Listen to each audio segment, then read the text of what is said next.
I have everyone raise your hand who Alexis is their hero. Not bad. So for the rest of you who don't know who Alexis is, I have a list, but I should have memorized it anyway. He started Reddit as soon as he graduated college at UVA. Currently, he's also the founder of with Steve, true. And he founded Red Pig, which creates geeky things, sells them, and gives away all the profits. They've raised about $180,000 for. He's the angel investor and also head marketing dude at Hitlonk. And without further ado, Alexis Ohanian. I first have to apologize for my attire. In this crazy world we live in, I was actually invited on Bloomberg TV to talk about Anonymous this afternoon. So after, I've been on a few times now, my grandfather who religiously watches Bloomberg TV, after he told me that the first 4 times I looked like a bum, because I was wearing a t-shirt and today I told him, all right, I'll try to look like a drone from here on out. He gave me the seal of approval, so grandpa and license, so be it. But anyway, so excuse the attire. One of the things I was going to say that's awesome about Startups is you don't actually have to dress up for anything. I'm sure you all know that. I should give you a little bit of background. Thank you again for the introduction. I did co-found a site called Reddit. Actually, ever since I left, that's when these numbers started popping up. So I'll do that to you guys, but that was directly related to my leaving. Red Pig is indeed Newman's own for nerds, trying to make the world suck less, doing a bunch of interesting things, selling stuff like awesome sauce and books and whatnot, giving away the profits. And then most recently I'm working on a travel search website called Hitlonk.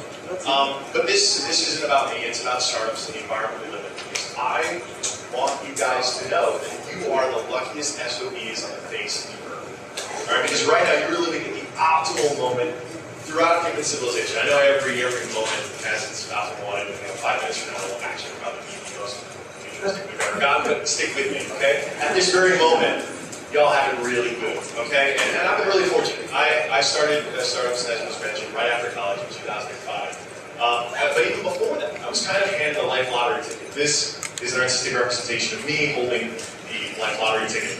Why do I say it? Well, I grew up middle class, white, male, born in the US, in the suburbs, with a happy childhood.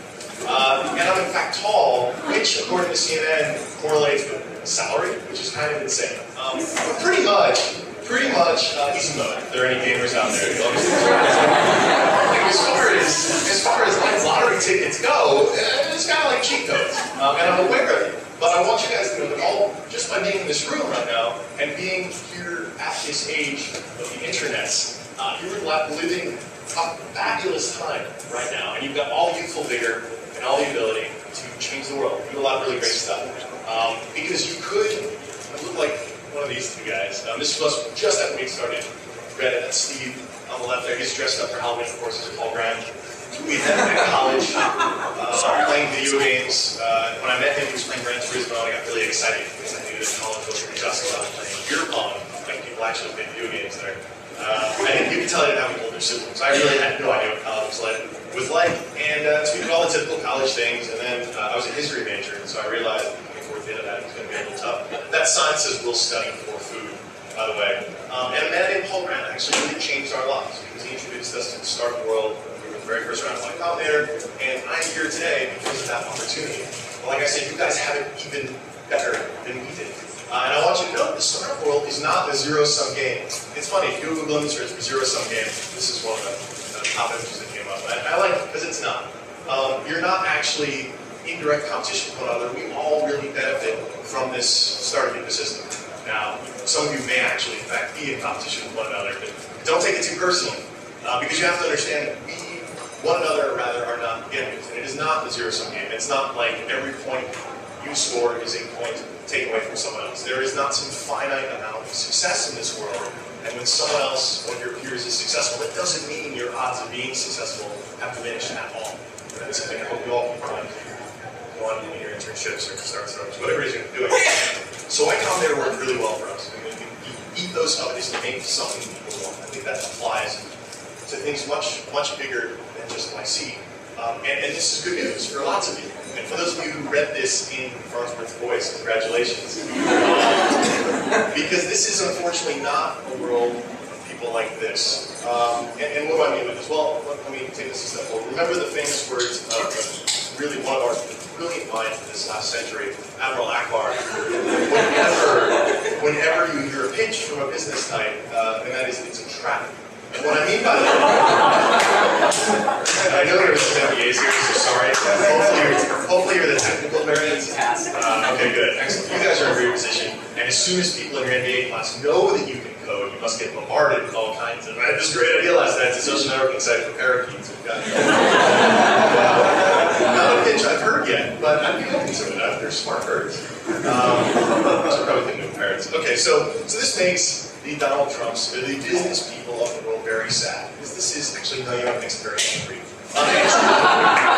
This is the first time in human innovation, and I'm not overstating this, when we've actually had the ability to create something and get it in front of the world. Now just think, you had a great idea centuries ago for the internal combustion engine, or even for the personal computer. You still needed capital to put together the computers. You still needed people to work in the factories. You still had all kinds of barriers to entry that were usually dominated by either people with wealth or access, which is far too often people who end up looking like this guy in our tools. So, what this means for this century is that this list, now admittedly, the number one person on this list is himself a builder, and Ellison's got his credit, and Buffett, he's a hustler himself. But if you look down this fortune list, you see a lot of MBAs, a lot of business types who aren't themselves actually builders. This century will have a lot more people that look like Mark Zuckerberg, and I mean that in the best sense of it.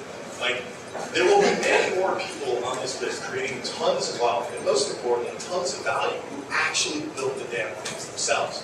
And that also means that there's access for all kinds of new people to show up on this list and to have the influence and the power, and less of these. And what that means is they'll be in a worse place, a sadder place. But of course, that's okay for the rest of us because we're too busy building things. And I do hope you find, if you do go out to start a startup, you find that perfect relationship. It's often equated to a marriage, and I think it's actually quite true. It's actually a lot like a marriage, except there is no sex. Although, really, according to a lot of married people I know, there really isn't much sex there anyway. So it's actually just like marriage. And if you find a good co-founder, you can have a wonderful, fabulous business relationship. And if you're just joining a startup, you could still find yourself in a fabulous work environment. I sat down, it was probably a bad choice for a great work environment. Trust me, these are all metaphors here representing happy team members. Because there will be ups in startup life just as much as there will be downs. Always gets people. I know what's wrong with that cat. There will be ups and downs in startup life, but it's that team, it's that passion of building something that actually is adding value to the world, get you out of bed in the morning, and actually excited about the work you're going to do. I consider myself extremely fortunate, given that every day since I left college, I have looked forward to my work. I know neither of my parents had that luxury, and neither of my grandparents had that luxury, and plenty of my peers don't have that luxury, but you guys do, because that's what the startup world promises. And I hope you guys all go out there trying to make the world suck a little less. And that's what a great startup can do for the world. In fact, you can do it all in a t-shirt and jeans, contrary to current attire. And that's one more great incentive to doing this. But you guys are already sold on this. And like I said, our enemies are not in this room. Our enemies are down at Wall Street. Because all of the best programming talent is in a competition we are all in a competition for the best programming talent. And it's really just a question of whether or not you want to add value to the world. And if you don't, you should GTFO from this guy's office and go start a startup. Because if you do want to add value, if you really want to create something, then it's the startup life. And whether it's joining one or whether it's starting one, I hope that's where you all end up.